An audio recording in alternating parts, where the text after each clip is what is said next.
Good day, students. My name is Dr. Majid Mohammed of the Department of Philosophy and Classics, University of Ghana. This department is hosting the critical thinking course on behalf of the whole university. So forgive me if sometimes I make reference to philosophy. I know not all of you know anything or are studying this course called philosophy. Today's session is titled Thoughts as Objects of Scrutiny. But before we get into the discussion proper, it is important that I give you some introduction about the nature of this course. This course is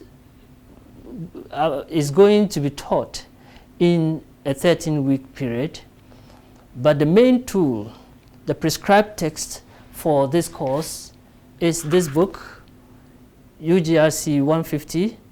It contains all the topics that we are supposed to read.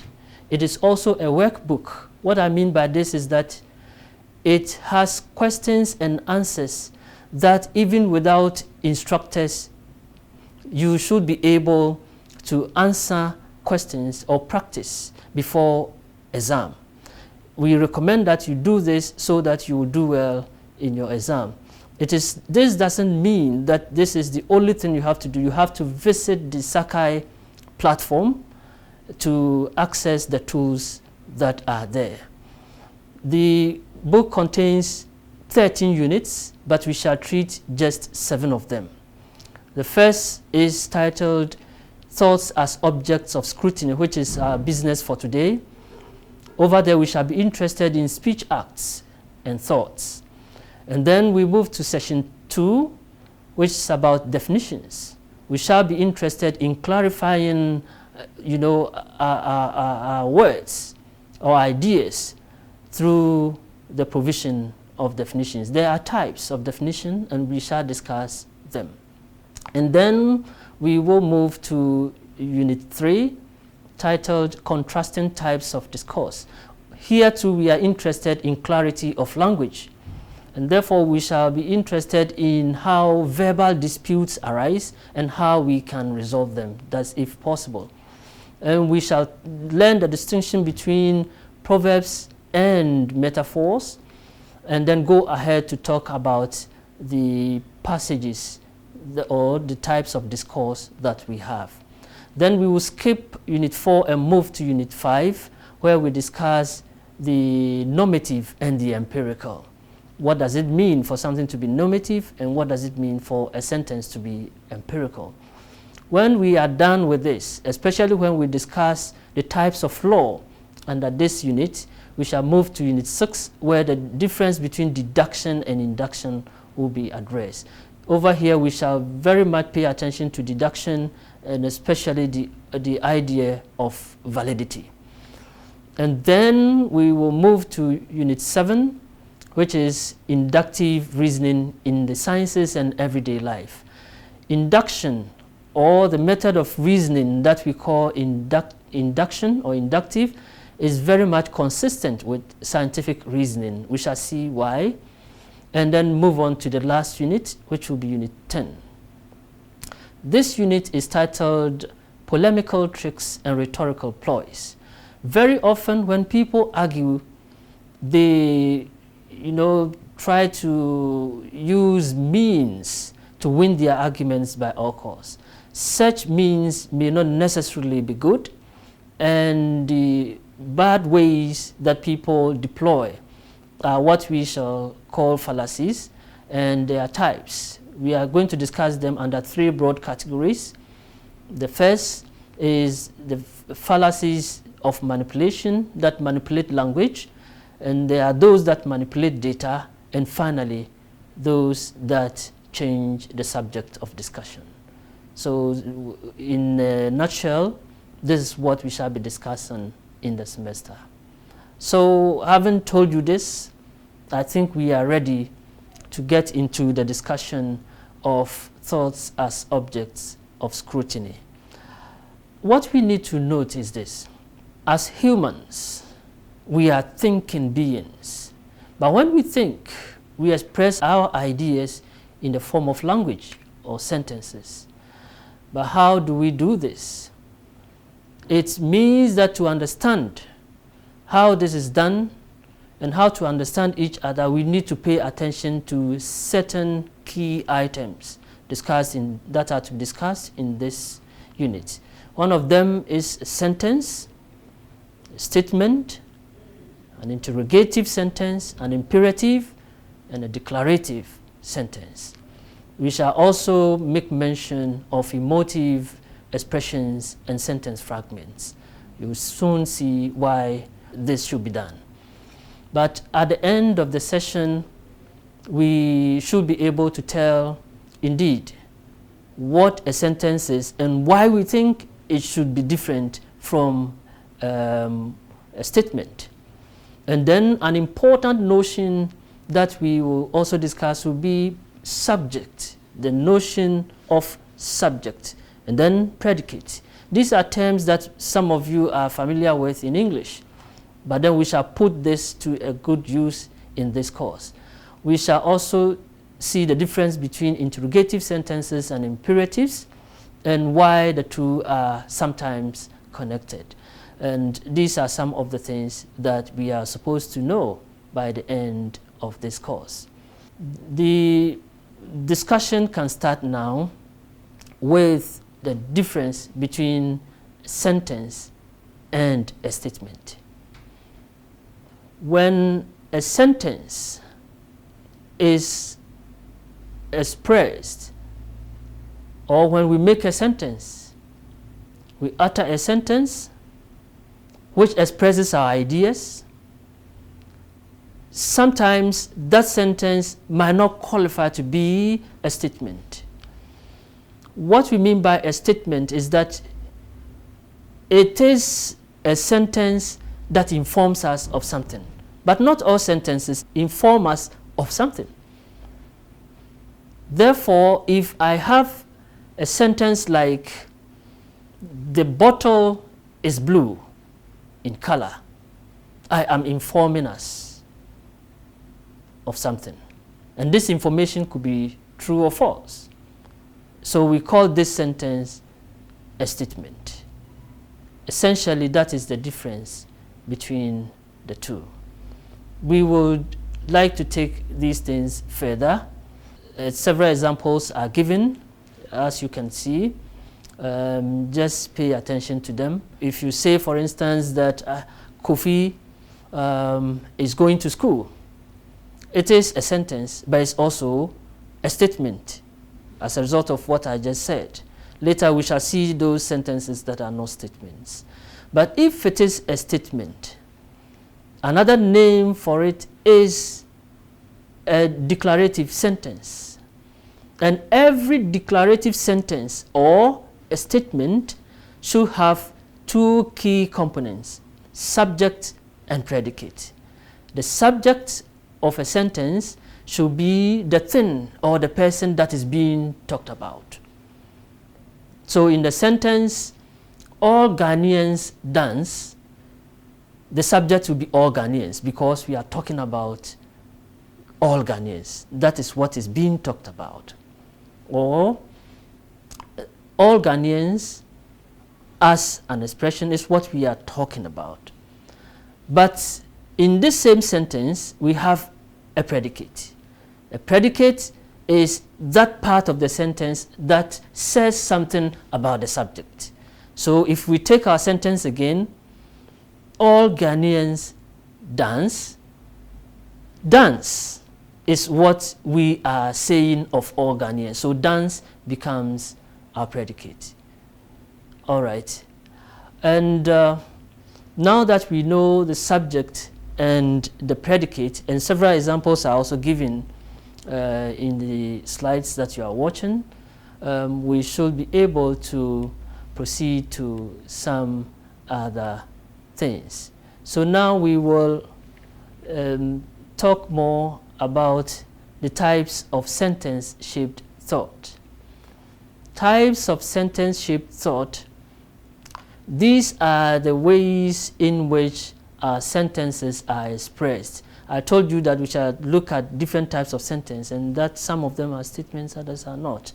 But the types of sentence shape thought, the first is what we call declarative sentence, which I said is the same thing as a statement, so I won't say anything about it again. I'll proceed to talk about interrogatives. A sentence is interrogative when it is a question. So every question is an interrogative sentence. But the question that we are interested in here will be a question that is asked for the purpose of gaining information. For instance, if I should ask, what is your name? This is a question. I expect a response. So this sentence is interrogative. There are several examples, several sentences that one can mention or give as examples of interrogatives. And you can find many over there. And the other one is an imperative. If a sentence is described as imperative, it means it is a command. It is compelling you to do something. For instance, if I say, stand up straight, give me the details. These are commands. We call them imperatives.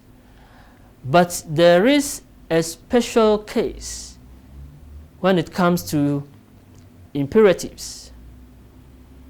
There are some interrogative sentences, in other words, some questions that are imperatives. These are polite requests. Polite requests in the form of questions could be commands. That's what I mean. So if somebody asks you, could you please close the door? If you are to write this, it will have a question mark at the end. It's a question, but this person is not necessarily, if you understand what he or she is saying, asking you whether you have the ability to close the door. The person is telling you to close the door.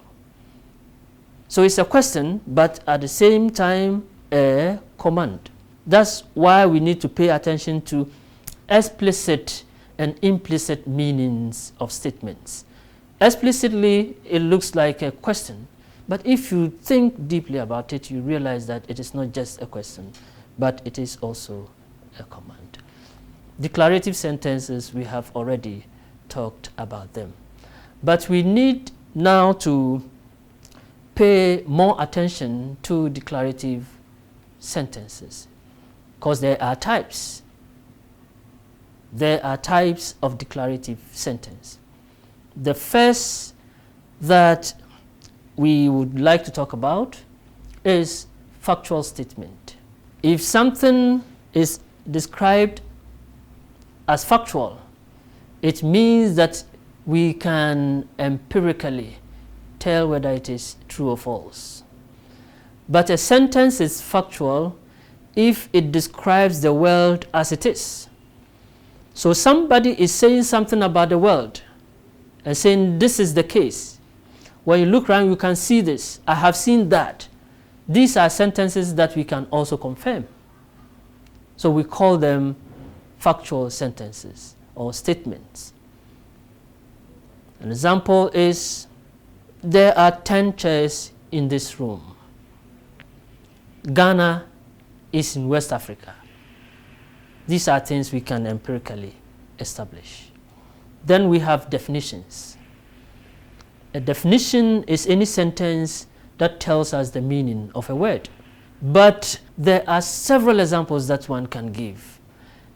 The easiest way to get a definition is to take a dictionary and then open it up. Any word there is defined. That's a definition. But then, for the purposes of this lecture, I may choose to define a triangle.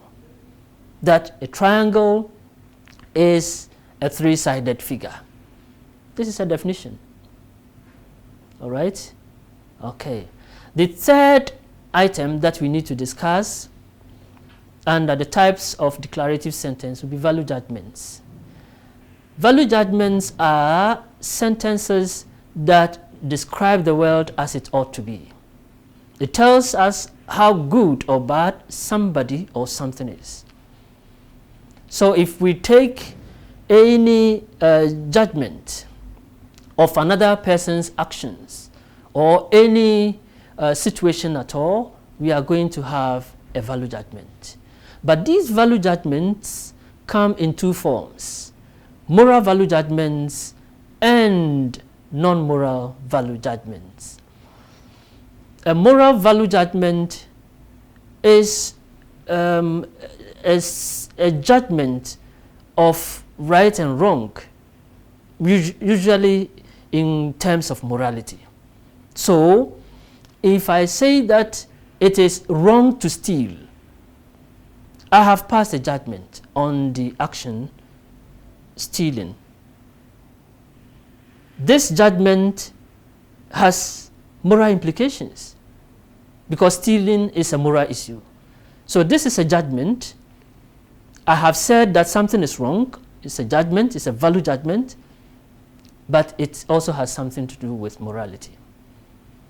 Several examples are in the work.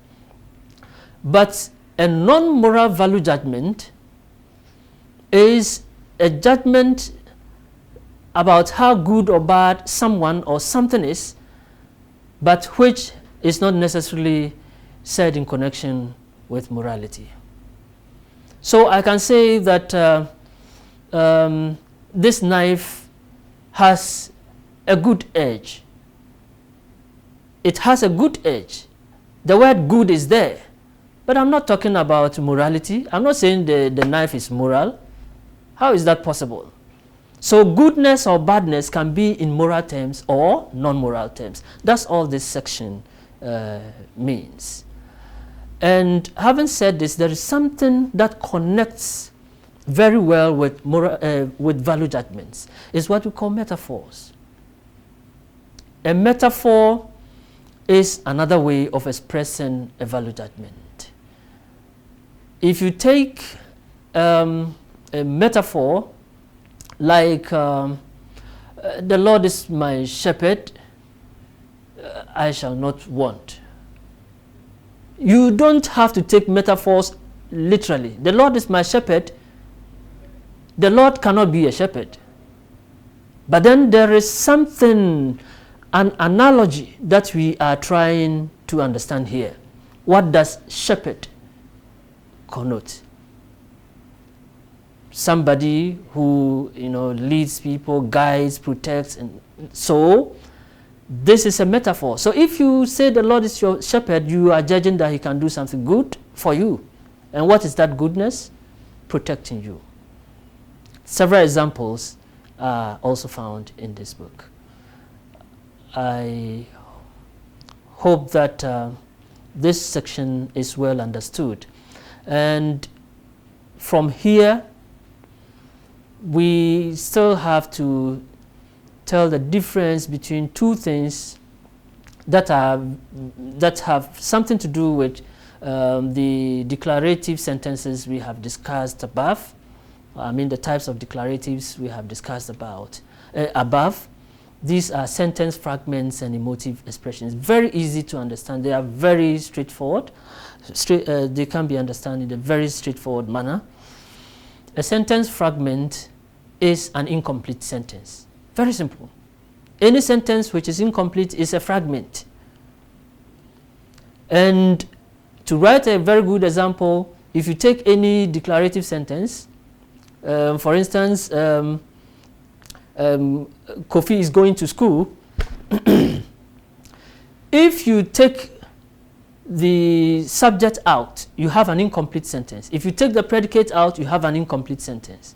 So if you, as an example of an incomplete sentence or sentence fragment, you can just write Kofi. Full stop. It's incomplete. Or going to school.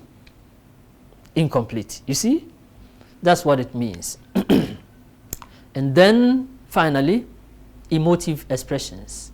These are sentences or expressions, I should say, of our emotion. But what we mean by emotion, emotion is a very broad term. Emotion is, what we feel. So expression of emotion it means expression of feeling. We may feel pain, anger, disgust, like, dislike, etc. These are all kinds of, emotion. So if someone, as an example, someone shouts or screams, "Hallelujah!" what comes to mind? This person is expressing emotion. One of these emotions, the ones I just talked about. But is this person feeling angry by saying hallelujah, or sad, or happy? You can say the person is happy, and happiness is an emotion. So this is an example. You find other examples in the work. Thank you very much.